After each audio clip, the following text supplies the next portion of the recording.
কবিতাৰ শিৰোনাম সপোনৰ আঘোণ। আই, তই জাননে, পিতাই সেউজীয়া সপোনবোৰ সোণোৱালী হৈ পৰিছে। সোণগুটিবোৰেও ভৰ সহিব নোৱাৰি দোৰ খাই পৰিছে।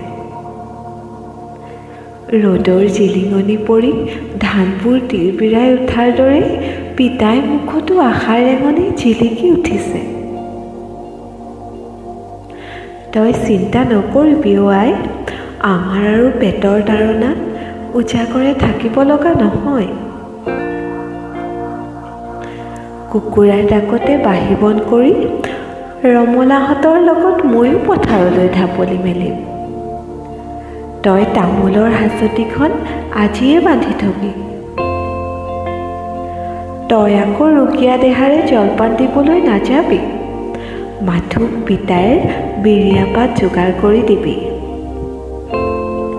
তই চিন্তা নকৰিবি অ' আই, আঘোণে আমাৰ ঘৰলৈ আশাৰ বতৰা আনিছে।